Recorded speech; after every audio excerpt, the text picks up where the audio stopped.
Hey Steve, why don't you tell me a little bit about this build? Sure thing, Bob.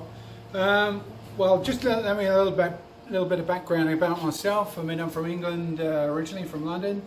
One of my big things when I retired was I wanted to actually learn to build custom motorcycles. Never done anything like this before, but it just was something I wanted to do. So I built one, finished it about a year ago, and that was based on a Harley Softail which I bought 2 or 3 years ago, and I used the motor and the gearbox out of that Harley Softail and built a machine around the corner there. And now I've got the frame left over from that Harley that I'm building my second bike on. So that's what you see here before you now. So the frame is the Softail frame. The motor is a Harley Evo, 80 cubic inch Harley Evo from a 89 bike. It was an insurance write-off which I managed to get the motor and the gearbox place up in LA that specialises in insurance write-offs. So those are the two main components, is the frame from an 79 Softail and the motor from an 89 Harley.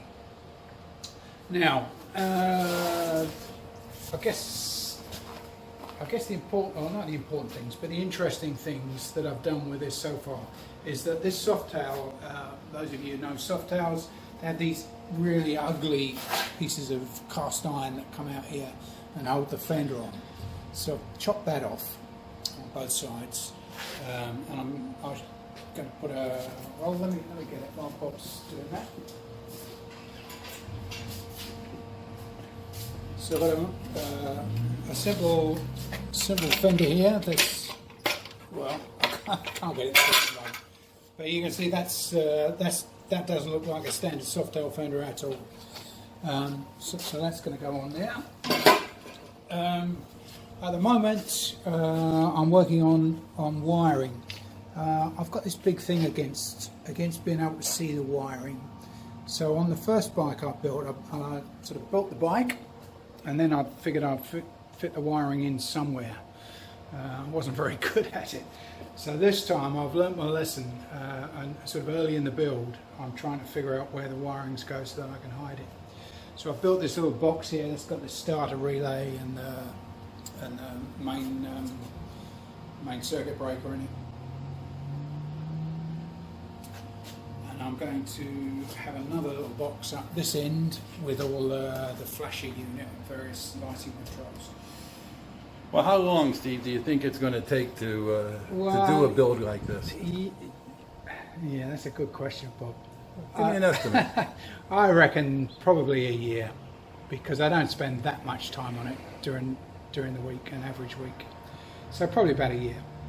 So that's a good thing a TV show is not going to follow you as you're building it. Well, yeah, no one's paying me for this, Bob. This is this is my hobby. So how long, Steve, how long have you been into this hobby, did you say? Well, I've been retired now 4 years, and I started building a bike pretty much immediately after I retired. So that's what I wanted to do with life, and I have to say I really enjoy it. I really enjoy it. How about we walk over to your other bike? Oh, sure. You Do you want to do that? Talk a little bit about this bike. Okay, so as I was saying earlier, I bought a Softail, and all that's left of that original Softail is the motor and the transmission. The frame was a custom frame that I bought from a professionally made custom frame, and then I just added in the Springer front end, handlebars, lights, built it all myself. Probably built this one about twice, painted it 3 times, just trying to get better at doing it, you know. It's live and learn. So I'm pretty pleased with it. It rides quite nicely. It's got a very small tank. I don't get very far with it, but I enjoy riding it.